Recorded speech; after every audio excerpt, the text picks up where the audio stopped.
She's just one of those people who have gotten involved and continues to get involved, and I think that that's the most important thing, is to step forward and take on a job and go and do it. She is such a cheerleader, and I think could lead any squad of cheerleaders to represent the university. Portage County, UWSP, and Stevens Point is a better place because of her involvement.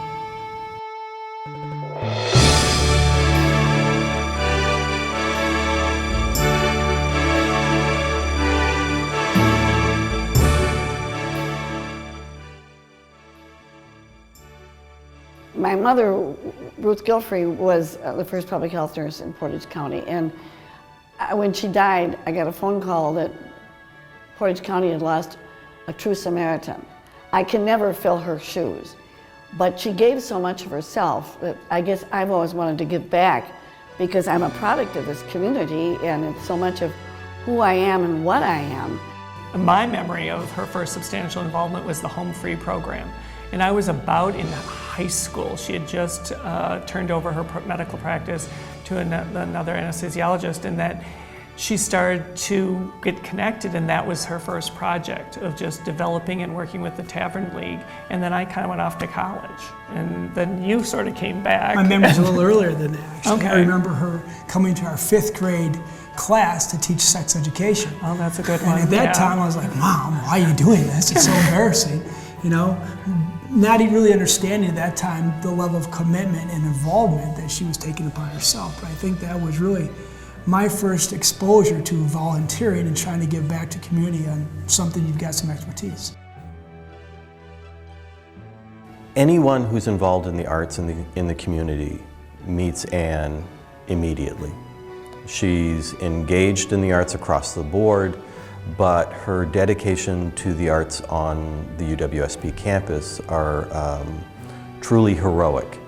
I was chair of the music department, and we got to chatting about what he needed as a department head, and he said, I need dollars, and scholarship dollars.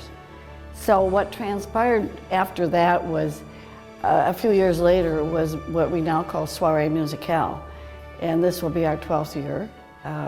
It's a great event that happens annually, and all the money goes to music scholarships for the students. So that was really the beginning of my interest.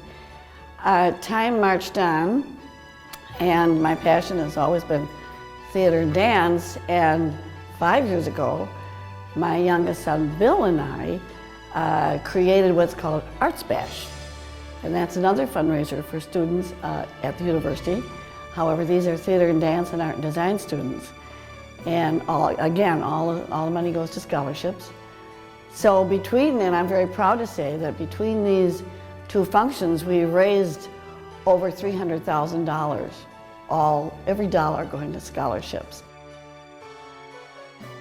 And that's what makes it so gratifying, that to see the students mature and see their artistic ability grow as they've been here, and see them take the different roles from a youngster to an old person. And our staff is marvelous, and we just keep getting better and better.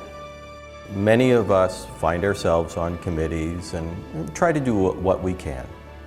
Some people step up and do quite a bit more. And then there's Anne, who really takes the initiative and puts all of her, what seems like almost endless energy into projects that are student-centered and consequently alumni-centered, because the success of students on campus directly, I think, translates into their success later on in life. So quite a few people owe Anne a thank you for her involvement. I was impressed by something that Mrs. Obama said at a graduation, commencement exercise. There's always more to learn, there's always more to do, and there's always more to achieve. And that's a good goal for all of us, whatever path you take. She's very young at heart. She's very interested in what young people, actually people of all ages, are involved with. So I think that she always wants to continue to learn and be active, and she doesn't want to be that sedentary grandmother figure. She wants to be the one actually on the field of play and involved. And I think that's a wonderful characteristic.